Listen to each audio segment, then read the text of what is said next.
So, running over section C. Right here, bulkhead. Here, trailer siding. They are properly mounted, secured, not cracked or broken, not damaged. You can also add in no bulges indicating a shifted load, but you get the idea. From there, you should have 50% coverage of DOT reflective tape from front to rear, trailer siding. Up top there, you have your marker light. It's also known as a clearance light. It's properly mounted, secured, not cracked or broken, with no moisture behind the lens, and it works. DOT tape. So, right here, you have your landing gear assembly. Good enough. The entire landing gear assembly is properly mounted, secured, not cracked or broken, with no illegal welds. The crank handle should be secured in the cradle. Legs should be well greased. Foot should be flat, fully raised when you're driving. Moving on. C, as you can tell, is a bit on the easy side because all this stuff is mainly in the back. Right here, you have another marker light, which is properly mounted, secured, not cracked or broken, with no moisture behind the lens, and it works. As you can see, there is a rubber seal. Rubber seal is properly mounted, secure, soft and pliable, with no leaks. The functions of this light are park, running, four ways, and turn signals. As you can see, you use those functions a lot. So, right about, what the fuck is that? Right there. You got your airlines, which are properly mounted, secure, with no abrasions, bulges, or cuts, at least 18 inches off the ground and not leaking. So, from there, I'm going to go over these suspension system parts. A lot of these parts are going to be difficult to see from out here. So, I'm crawling my ass under there, and I expect those who do not know what these parts are to also go under there. You're too tall for that, homie. Yeah, so I got my big ass under here. What's anybody else's excuse? So, starting up, I'm mainly going to go over the parts, and then I will pre-trip them out there so you all know what we're looking at here. So, right here, you're going to have your front spring hanger.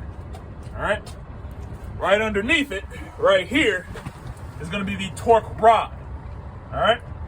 Over here is the torque bar. Right here, we got our stabilizer. As that.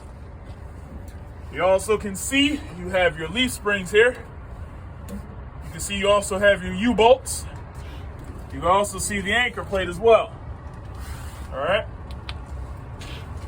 Above us, right here, is the sliding tandem rail or sliding tandem frame. Either is acceptable. So that you can't see that from here yet. So from there, that's most of the suspension system parts that you have to talk about here.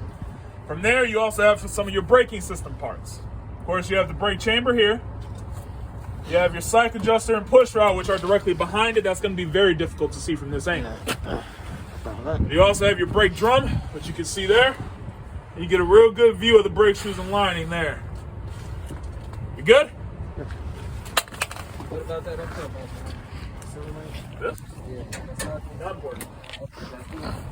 No, well, it's not important now, but you gotta wait how to do it. Yeah, I'll go over that with them in a little bit. Mainly focusing on stuff. So, everybody should have had a good view of those suspension system parts. So, my entire suspension system for section C is properly mounted, secure, not cracked or broken, with no illegal welds.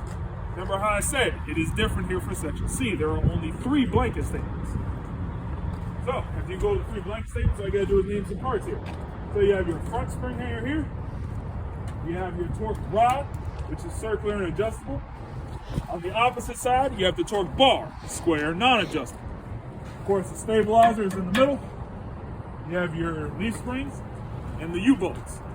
The path of the U-bolt goes over the saddle, around the spring, secured at the bottom with an anchor plate.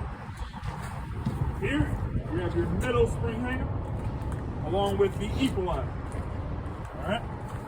Can you point to that middle spring hanger again? Middle spring hanger is this. Equalizer is this. Okay. All right. And of course, you do have the rear spring hanger as well. That's it for the suspension system there.